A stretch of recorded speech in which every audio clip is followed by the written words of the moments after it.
है।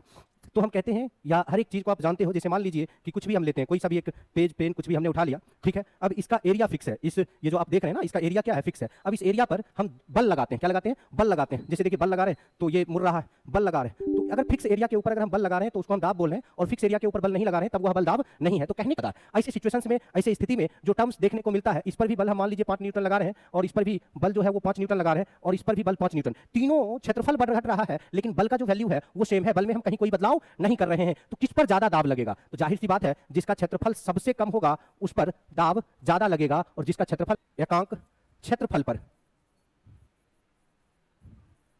लगने वाले बल को क्या कहते हैं मेरे भाई? तो बल को दाब कहते हैं।